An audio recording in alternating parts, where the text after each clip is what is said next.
बोले श्री सदगुरुदेव की जय। सभी दुखों को नाश करने वाला, सभी विपत्तियों को हरने वाला और कान का रसायन स्वरूप श्रीमद् भागवत जी की कथा है। कान का रसायन नाम क्यों दिया भगवत जी को? क्योंकि अभी तक संसार में जो नहीं सुनना चाहिए वो हमने सुना हो, वो बीमारी है। और रसायन का अर्थ होता है औषधि। तो भागवत रूपी औषधि कान की तरफ से अगर हम ग्रहण करेंगे तो अभी तक जितनी भी बीमारी हमको लगी है उसका समाधान 7 दिन में हो जाएगा। कानों के द्वारा जो नहीं सुनना चाहिए वो सुना हो। सत्य तो यही है कि काम करने वाले लोग कम और कान भरने वाले लोग ज्यादा हैं। अमलावत की मेरे को नहीं मालूम है, और दूसरे गांव में ज्यादातर ऐसे मिलते हैं तो मेरे कहने में आ गया। काम करने वाले कम और कान भरने वाले लोग ज्यादा हैं। हाँ, भिड़ाने वाले लोग ज्यादा हैं। कम मिलेंगे काम करने वाले, हाथ बटाने वाले कम और कान भरने वाले ज्यादा। ये हाथ पकड़कर आगे बढ़ाने वाले कम, टांग पकड़कर पीछे खींचने वाले लोग ज्यादा हैं। अभी इस वर्तमान में ऐसे लोग इस धरती के ऊपर ज्यादा हैं। तो क्या बताया है? कान का रसायन स्वरूप जो नहीं सुनना चाहिए वो सुना हो। चुगली, निंदा, कबीर निंदक ना मिलो, पापी मिलो 1000, एक निंदक के माथे पर लाख पापियन को भार।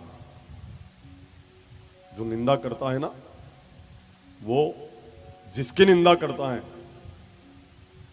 उसका पाप उस निंदक को लगता है, और जो निंदा करता है उसका जो भी पुण्य हो वह पुण्य जिसकी निंदा करता है उसको मिलता है। कबीर निंदक ना मिलो, पापी मिलो 1000, एक निंदक के माथे पर लाख पापियों को भार। इसलिए कबीर साहब कहते हैं, निंदक का विरोध मत करो, निंदक के लिए एक मकान बनाकर अपने पास रखो उसको।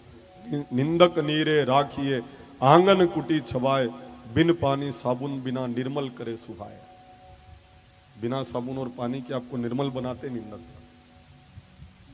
आपका मल समाप्त करते हैं, मेल समाप्त करते हैं। अब बहुत ध्यान से सुनना निंदकों के विषय में। अगर आपकी कोई निंदा कर रहा है ना, तो आप सोच लेना लोगों ने आपकी गणना कर ली है। कभी भी असफल व्यक्ति की निंदा नहीं होती है, हमेशा सफल व्यक्ति की निंदा होती है। मतलब उस व्यक्ति ने आपको सफल मान लिया है, आपकी गणना हो गई धरती के ऊपर, इसलिए आपकी निंदा हो रही है। जो जिंदा है उसी की धरती के ऊपर निंदा है। मरने के बाद प्रशंसा है।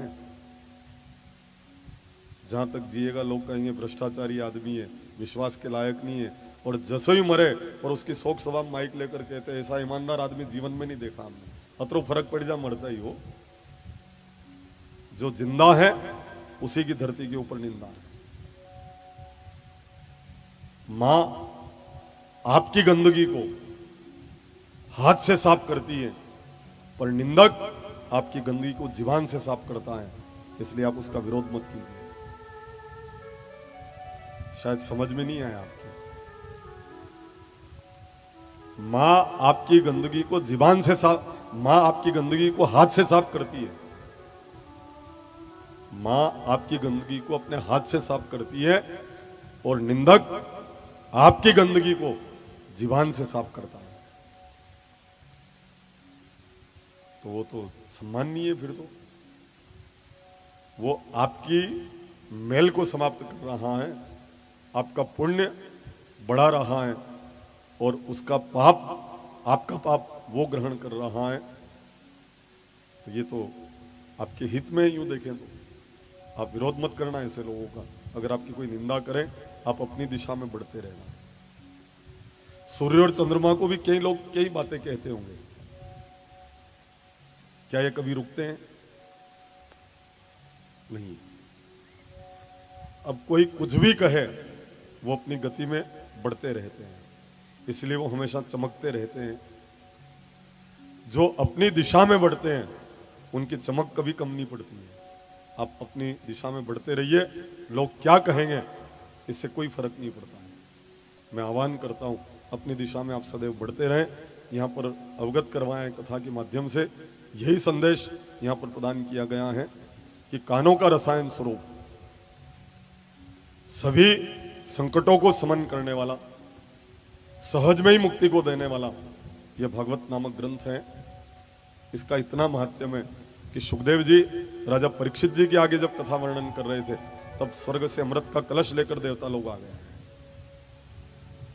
जिस अमृत के लिए भगवान के वाहन गरुड़ जी को भी इंद्र से युद्ध करना पड़ा। गरुड़ जी की मां के लिए गरुड़ जी को अमृत की जरूरत थी। गरुड़ जी के माता जी के लिए उनको अमृत लेके आना था। अब भगवान के वाहन है और उन्होंने अमृत मांगा तो मना कर दिया देवराज इंद्र ने, और उस अमृत के लिए युद्ध होता है और गरुड़ जी जीत कर अमृत को लेकर आते हैं।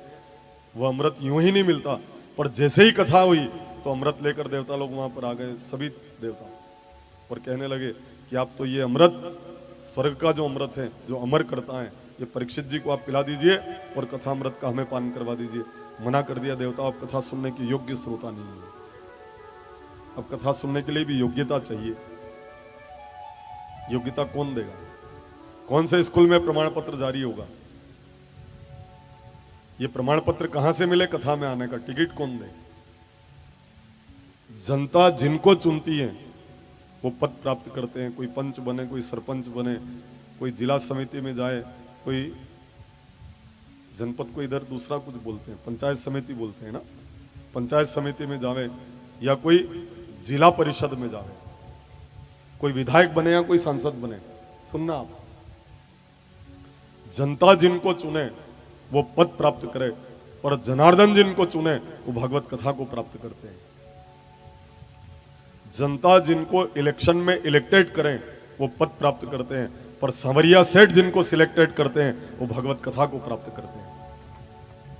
अनसिलेक्टेड लोग नहीं आएंगे यहाँ। कौन आएंगे? जो सिलेक्टेड होंगे। यूं ही नहीं आ सकते हैं। वे लोग आएंगे यहाँ पर जो सिलेक्टेड होंगे भगवान की नजर में, वो इस कथा में आएंगे। और जो अनसिलेक्टेड किसी के दबाव में आ भी गए ना, तो इन टेंट के खंभों के सहारे बैठकर